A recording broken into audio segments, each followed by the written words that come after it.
January 28th, 2025. It is New Year's Eve on the Lunar Chinese Korean calendar and all that. So happy New Year to all you folks who celebrate this version of New Year. But it's great. I spend my winters in this place. I don't want to say the name of the place because I don't really want to draw people here. But it's really beautiful, exceptionally beautiful.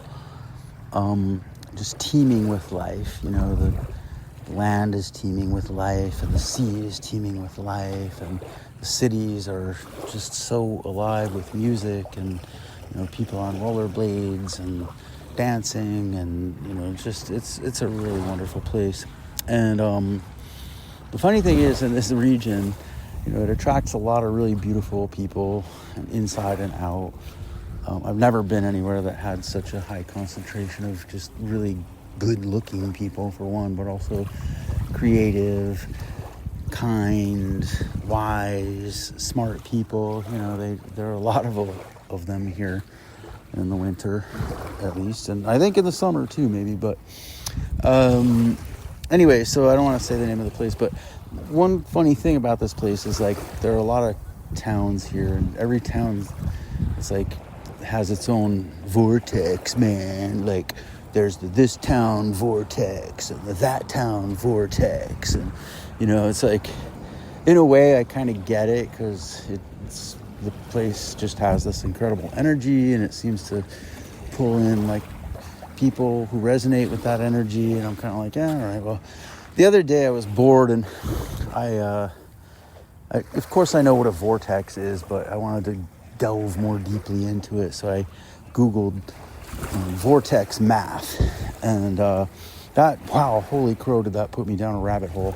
I found these videos by this guy named Randy. Hang on, I don't really write these things out before I record them, and I'm not sitting in front of my laptop right now. Randy Powell, yeah, that's his name, Randy Powell. And he does this whole series of videos, must be 20-30 videos on vortex math, and I was just absolutely captivated by this, because the math itself is so accessible. Any fifth grader could comprehend this stuff. It's just addition, subtraction, multiplication, and division of small numbers, and maybe throw an integral there or something if you want to get fancy. But anyway, so I'm watching these videos and just having my mind absolutely blown to pieces by it. And I'm thinking, why didn't they teach us this in school?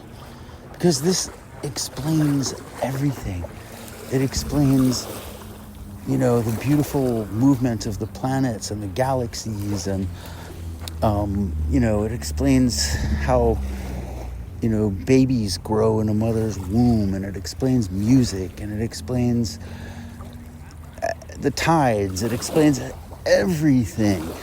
And we never really learned this stuff in school. And I'm if they had brought this into fifth grade math class, it probably would have made some kids who were a little intimidated by math be more interested in math, because you can see how everything fits together.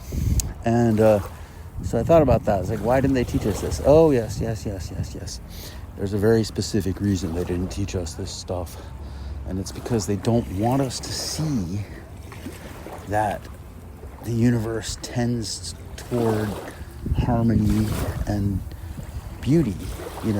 That the universe, life itself, is this magnificent, inspiring, beautiful symphony, and each of us has our instrument to play in it, and what if we were all raised with the idea that, hey, if I play my instrument in a way that is harmonious with this natural splendor and beauty, then I'll have a fulfilling life. And I'm that's exactly why they don't teach it to you, because they want you to have this discordant idea. First of all, they don't even want you to know that the universe is a beautiful symphony. And second, they certainly don't want you to know that you have an instrument to play, and your instrument is different from mine. And, what if maybe, you know, I don't know. There's nothing wrong with competition, right? So let's say you and I both play the violin, and we're both maestros, and we're vying for the first seat in the symphony, and so we have a violin solo showdown, and like the song "The Devil Went Down to Georgia." He was looking for a soul to steal, and this guy plays the fiddle in a competition against the devil, and he wins, and it's like, to the delight of the crowd, of course, because they get to see these two maestros go head to head. But at the end of the day, it's like, the loser bows his head because he knew that he'd been beat. And so there's nothing wrong with competition, but we're imbued with this idea that we should sort of be discordant with nature, and we're put in this system where we're kind of forced to be discordant with nature. Like, instead of having a garden and fruit trees and maybe a couple goats in your yard, you gotta fire up a lawnmower and spray deadly chemicals and buy your food from the store and take it home in a plastic bag, and you're kind of forced into this state which is very discordant with the natural harmony and flow of the universe. And when you investigate Vortex math, you'll see that everything is connected, like in ways that you never thought about. Like the rule of twos. It explains the polarity of the earth. It explains mitosis, how babies and all life gestates and grows. It explains computers. It explains why. You ever wonder why it's like, okay, I have 8 gigs of RAM, I have 16 gigs of RAM, I have 32 gigs of RAM, I have 64 gigs of RAM, I have 128 gigs of RAM. Well, why don't you have 112 gigs of RAM? Well, because this, computing binary follows the same rules as nature. And, right now, if you're listening to this on a, from your phone or a computer, there are a couple, toroids. There are a couple of Abha tori, a couple Abha tori in your device that are making sure that the energy is distributed properly. And so, this stuff is all around us in everything. And like Pythagoras, who was a Greek philosopher, 2,500 years ago, somewhere around 500 BC, if memory serves, how this idea of the music of the spheres, because they noticed that mathematically the movement of the heavens and the planets was very harmonious and comports with musical rules, which are also very consistent with this form of math. Like an octave, there's another doubling, right? So if I'm playing my note at 440 hertz and I double it to 880 hertz, well, guess what? Now I'm playing an octave higher, completed the cycle. And the whole shape of the universe is also like kind of you can think of it as a Russian doll of tori, and when you reach 8, then the cycle is completed. I'll post a link to a video about that, an artistic representation. Funny thing about that is like the torus, the vortex, if you want to think of it as that, at a certain angle, if you turn it to a certain angle, it looks just like a perfect female booty. And guess where the vortex is?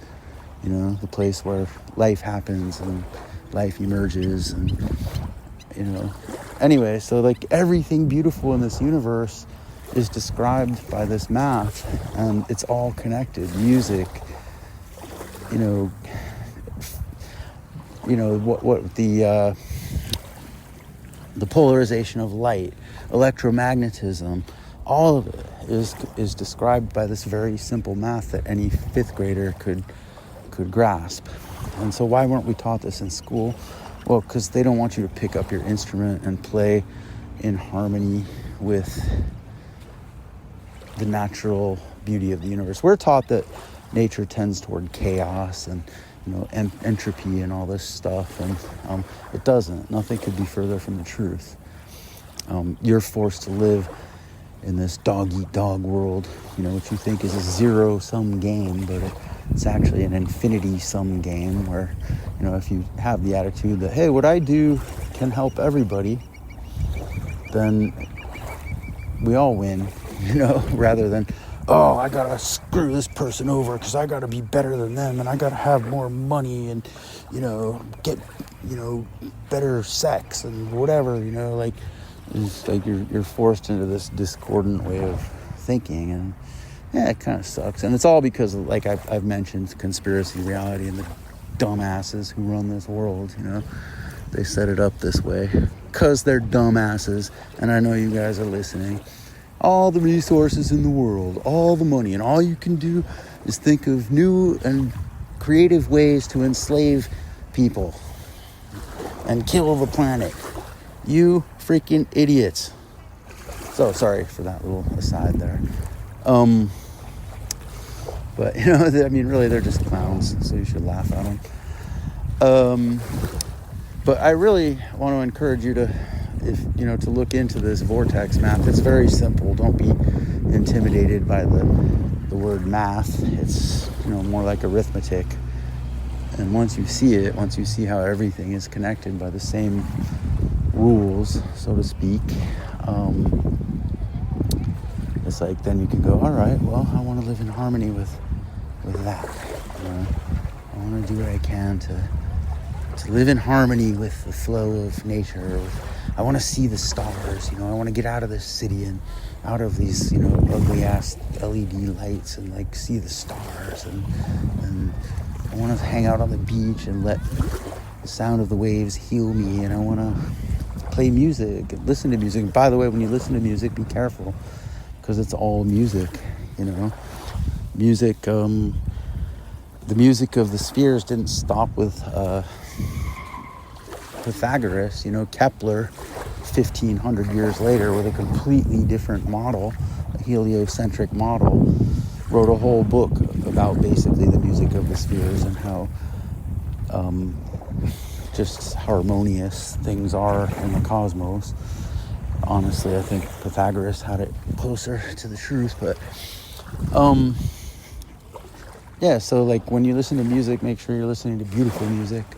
Music all over the world. Why is this? Think about this, all over the world, there's a certain set of sounds and rules of stringing them together that sound pleasing to us because they're in harmony with the universe. They're in harmony with our hearts. They're in harmony with our souls, I would say. And it doesn't matter if it's like a Korean diagram or a Gregorian chant or, whatever. Some gospel choir in Mississippi, they're all singing the same notes, and those notes sound beautiful to us because, they're harmonious with the harmonious nature of the cosmos. And so when you listen to music, make sure you're listening to like music that's uplifting you and giving you good messages and stuff, because nowadays it's like you listen to hip-hop, it's all like, yo, I got booty in the club, I got drugs, and the boot's like, and it's like, oh yeah, booty in the club, drugs, you got guns. And then like, modern country's no different. It's all like, I got my baby in my truck and I'm peeling her Daisy Dukes off and we're drinking beer and we're about to, whatever. Like they're just like trying to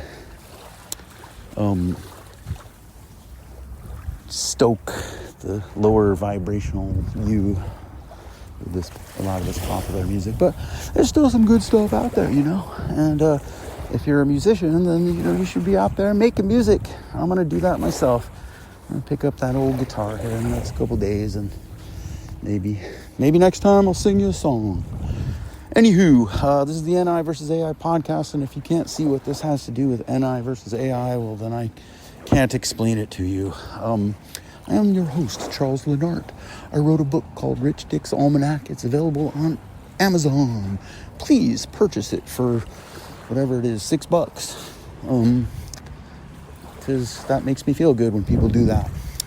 So, and it's a good book too, and I think you'll enjoy it. So, anywho, love you all, wish you all peace. I hope you find harmony with the universe, and I'll see you next time. Bye.